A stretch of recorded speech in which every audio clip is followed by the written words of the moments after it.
when it comes to Duke and it comes to NC State and having sometimes to choose between those two schools. You have a guy on your roster, Bam Knight, who committed to Duke. He decommitted and committed to you guys. What was the recruiting process like with a guy like Bam? And then what do you think was the final push to kind of sell him on NC State? A lot of times when kids commit, they get caught up in the hype of a moment. And I think he was at the Duke UNC basketball game when that happened.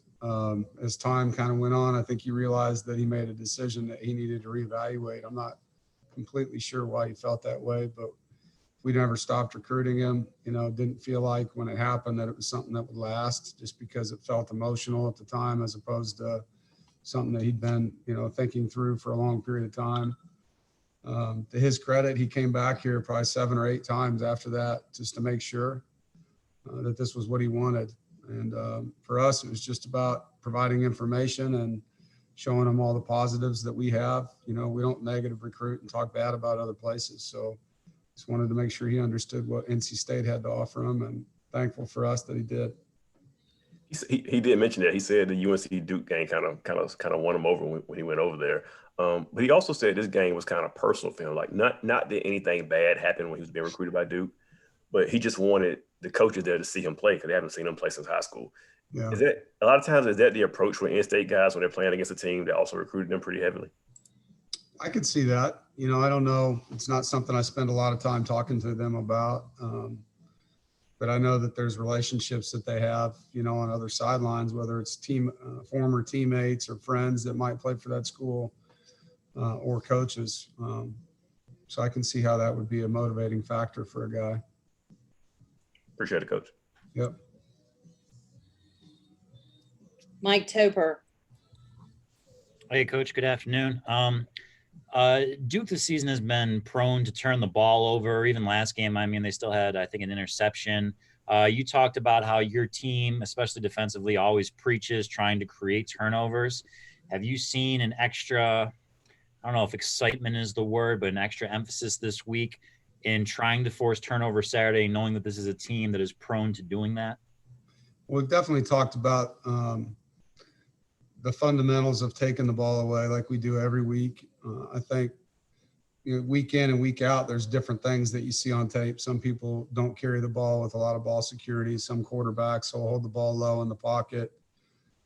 For an example, last week we knew that the Virginia quarterback delivered the ball low. He had a kind of a sidearm release. So we talked about getting our hands up and batting balls. So, it's week to week on what you really emphasize when it comes to the weakness of the opponent. In the case of Duke, they've thrown some interceptions. They fumbled some balls. I know they work hard on that.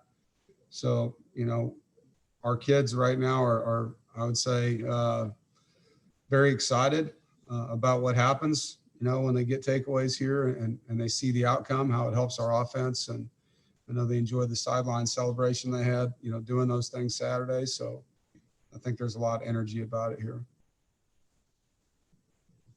Aaron. Hey, Dave, with the goal line stands the last 2 weeks, what's been the main way you attack sort of preparing for goal line stands in practice? I think the biggest thing, it's being tough.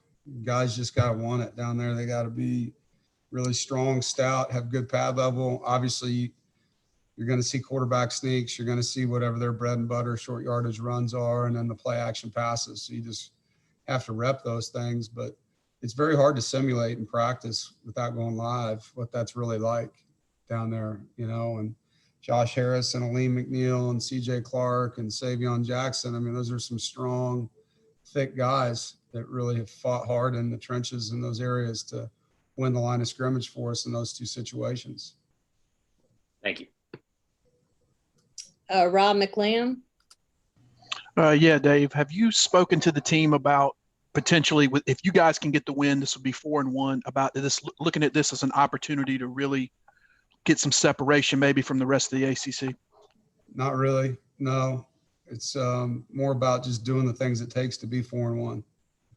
And I think when you focus on that kind of stuff, that extracurricular reward, it takes you away from the details that help you get it. And so the formula for us has been how to win a game, not what you get by winning the game. And I think that's really important for this team to stay grounded and be humble and understand how hard it is to win and what it takes to win a game.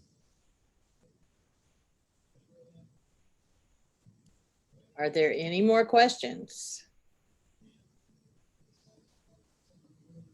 Coach, that was record time today, 5 minutes. We went easy. Appreciate it. All right, Appreciate thanks. it. See you Thanks, guys. everybody. Thanks.